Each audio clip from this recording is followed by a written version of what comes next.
धीरूभाई अंबानी भारतीय व्यापार जगत का एक ऐसा नाम जिसने न केवल अपनी किस्मत बदली बल्कि देश के औद्योगिक परिदृश्य को हमेशा के लिए आकार दे दिया। उनकी कहानी केवल व्यापारिक सफलता की गाथा नहीं बल्कि दृढ़ संकल्प, दूरदृष्टि और अदम्य साहस की एक ऐसी मिसाल है जो आज भी लाखों लोगों को प्रेरित करती है। आइए उनके अविस्मरणीय जीवन के हर पहलू को गहराई से जाने। एक छोटे गाँव से शुरुआत, गरीबी में पल रहा असाधारण सपना। धीरूभाई अंबानी का जन्म 28 दिसंबर 1932 को गुजरात के जूनागढ़ जिले के चोरवाड़ गांव में हुआ था। उनका पूरा नाम धीर जलाल हीराचंद अंबानी था। उनके पिता हीराचंद गोवर्धन भाई अंबानी एक साधारण स्कूली शिक्षक थे जिनकी आय से घर का गुजारा मुश्किल से हो पाता था। उनकी मां जमुना बेन एक साधारण गृहिणी थी जो परिवार को संजोए रखती थी। आर्थिक तंगी उनके परिवार का एक अभिन्न हिस्सा थी, लेकिन इस तंगी ने धीरूभाई के अंदर पल रहे बड़े सपनों को कभी दबने नहीं दिया। बचपन से ही धीरूभाई में एक अलग ही स्पार्क था। वे अपने साथियों से कहीं ज्यादा जिज्ञासु, ऑब्जर्वेंट और एंटरप्रेन्योरियल थे। उनकी आंखें भविष्य को देखती थीं और उनका मन हमेशा इस विचार में लीन रहता था कि कैसे कुछ बड़ा किया जाए। जिस उम्र में बच्चे खेल कूद में लीन रहते थे, धीरूभाई का ध्यान आसपास के व्यापारिक गतिविधियों पर केंद्रित रहता था। 2. बचपन की चुनौतियां और जिज्ञासा, अभाव में पली आकांक्षाएं। बचपन से ही धीरूभाई ने पैसे की अहमियत को करीब से समझा था। परिवार की आर्थिक मदद करने के लिए उन्होंने बहुत छोटी उम्र में ही काम करना शुरू कर दिया था। स्कूल के बाद वे पास के गिरनार पर्वत पर तीर्थ यात्रियों को भजिया, एक प्रकार का नाश्ता, बेचा करते थे।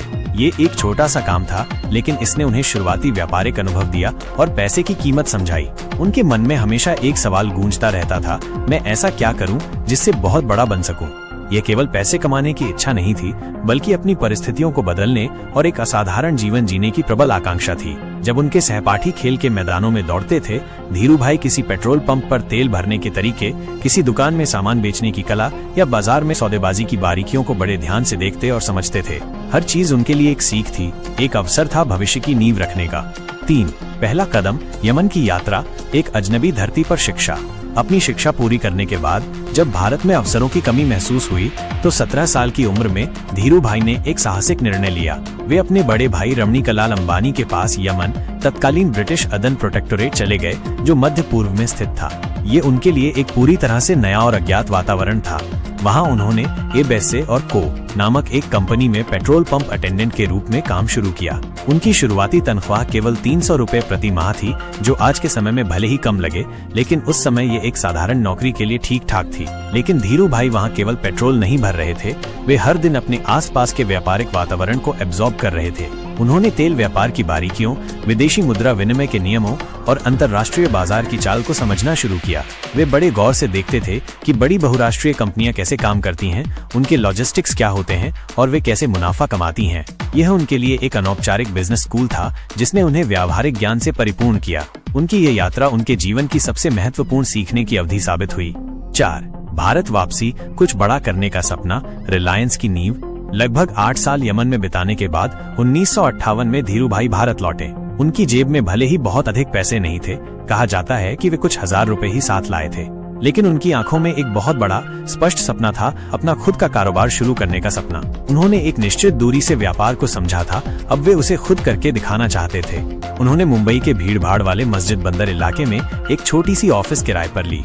ये कोई आलीशान कॉर्पोरेट मुख्यालय नहीं था, बल्कि एक मामूली कमरा था जिसमें सिर्फ एक मेज, एक टेलीफोन और एक टाइपराइटर था। यहीं से लगभग न के बराबर पूंजी के साथ उन्होंने रिलायंस कमर्शियल कॉर्पोरेशन की नींव रखी। ये सिर्फ एक कंपनी नहीं थी, ये उनके बड़े सपने की पहली ईंट थी।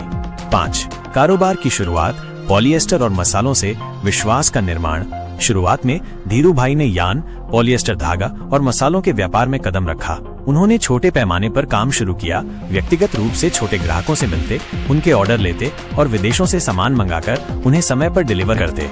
उनकी व्यापारिक रणनीति में एक महत्वपूर्ण बात थी, वादा निभाना और भरोसा कायम रखना। वे हमेशा अपने ग्राहकों और आपूर्तिकर्ताओं के साथ ईमानदार और विश्वसनीय बने रहे। उनके लिए शब्द का मूल्य सबसे ऊपर था। इस ईमानदारी और प्रतिबद्धता ने धीरे धीरे उन्हें व्यापारिक समुदाय में एक मजबूत प्रतिष्ठा दिलाई। व्यापारी और ग्राहक दोनों ही उन पर विश्वास करने लगे और यही विश्वास रिलायंस की शुरुआती सफलता की कुंजी बना। उनकी रेप्यूटेशन तेजी से बढ़ती गई, जिससे उन्हें बड़े सौदे और अधिक अवसर मिलने लगे। 6. बाधाएं और विरोध, धीरूभाई स्टाइल में मुकाबला। जैसे जैसे रिलायंस कमर्शियल कॉरपोरेशन सफलता की सीढ़ियां चढ़ रही थीं और धीरू भाई का नाम व्यापारिक गलियारों में गूंजने लगा था, कुछ पुराने और स्थापित उद्योगपतियों को ये रास नहीं आ रहा था।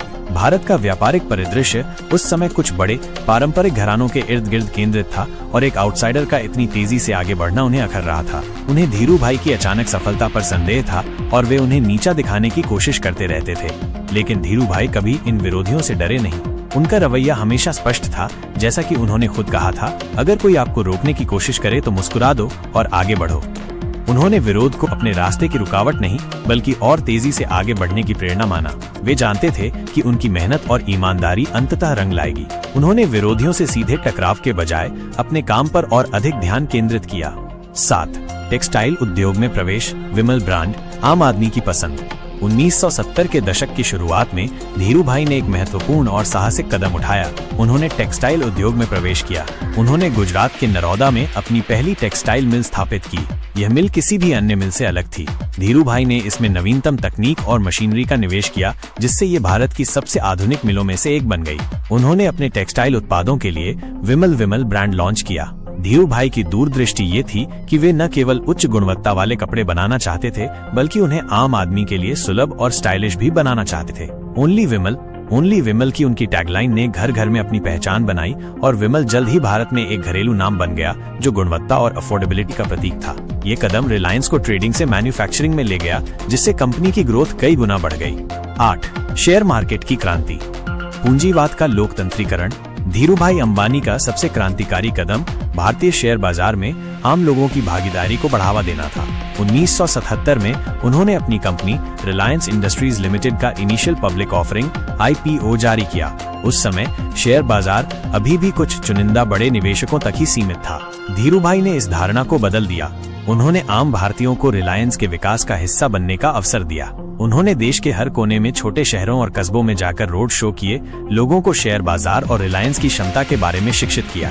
नतीजा अभूतपूर्व था। हजारों आम भारतीयों की लाइन लग गई रिलायंस के शेयर खरीदने के लिए। ये केवल एक IPO नहीं था, ये विश्वास की जीत थी।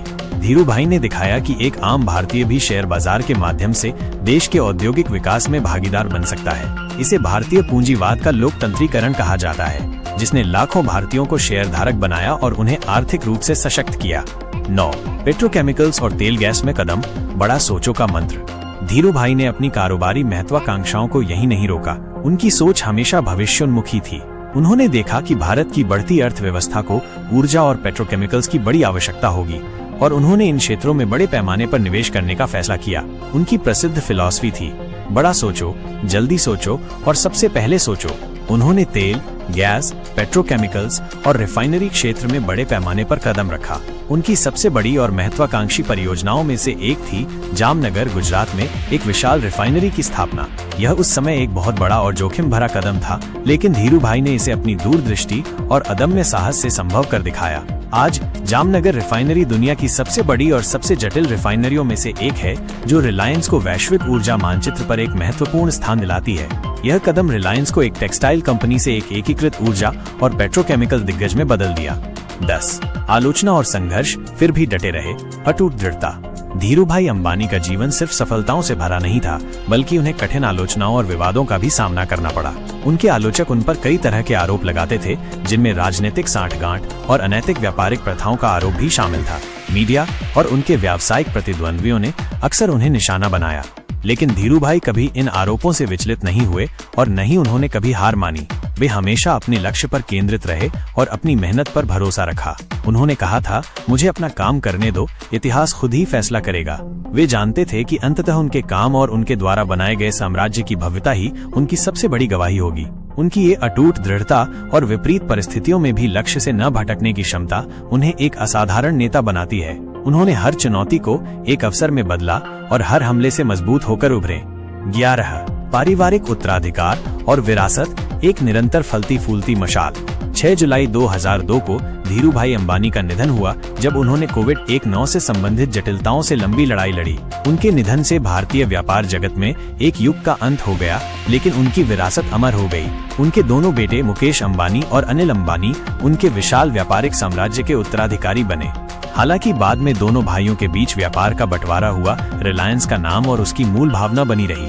आज रिलायंस इंडस्ट्रीज लिमिटेड मुकेश अंबानी के नेतृत्व में भारत की सबसे बड़ी और सबसे मूल्यवान कंपनियों में से एक है, जिसने दूरसंचार, जियो, रिटेल और डिजिटल सेवाओं जैसे नए क्षेत्रों में भी क्रांति ला दी है। रिलायंस न केवल एक कंपनी है, बल्कि ये धीरू भाई के सपनों की निरंतरता, उनकी दूरदृष्टि की पहचान और भारत के व्यापारिक इतिहास में एक प्रेरणादायक मील का पत्थर है। 12 प्रेरणा जो अमर है, सपने वो जो नींद न आने दे। धीरू भाई अंबानी की सबसे बड़ी और स्थायी खासियत उनकी अभूतपूर्व दूरदृष्टि, विजन थी। उन्होंने कभी किसी नौकरी या डिग्री के भरोसे नहीं बैठे। उन्होंने अपने अनुभवों, अपनी सहज बुद्धि और अपने अदम्य साहस से एक ऐसे साम्राज्य की नींव रखी जिसकी कल्पना उस समय कोई नहीं कर सकता था। वे एक ऐसे व्यक्ति थे जिन्होंने नथिंग टू एवरीथिंग का सफर तय किया। उनका मानना था, और उन्होंने अपने जीवन से ये साबित भी किया, सपने वो नहीं जो हम नींद में देखते हैं, सपने वो हैं जो हमें नींद नहीं आने देते। ये केवल एक कहावत नहीं थी, ये उनके जीवन का मूल मंत्र था। वे हर पल अपने सपनों को जीते थे और उन्हें हकीकत में बदलने के लिए अथक प्रयास करते थे। उन्होंने दिखाया कि सच्ची शिक्षा डिग्री में नहीं, बल्कि सीखने की ललक, अनुभव और जोखिम लेने की हिम्मत में होती है। निष्कर्ष, धीरू भाई अंबानी की कहानी हमें सिखाती है कि अगर आप में जुनून, जिद और अथक मेहनत करने की ताकत है, तो कोई भी सपना बहुत बड़ा नहीं होता और कोई भी पृष्ठभूमि बहुत छोटी नहीं होती। उन्होंने न केवल एक विशाल व्यापारिक साम्राज्य खड़ा किया, बल्कि एक पूरी पीढ़ी को यह नई सोच दी कि एक आम आदमी भी असाधारण बन सकता है और अपने दम पर कुछ भी हासिल कर सकता है। उनकी विरासत भारत के भविष्य को आकार देना जारी रखेगी। अगर आपको ये मोटिवेशनल वीडियो अच्छा लगा है तो कृपया वीडियो को लाइक करें और हमारे चैनल सुभाष कुमार को सब्सक्राइब करें। मैं मिलता हूं एक ऐसे ही और मोटिवेशनल वीडियो के साथ। जय हिंद दोस्तों।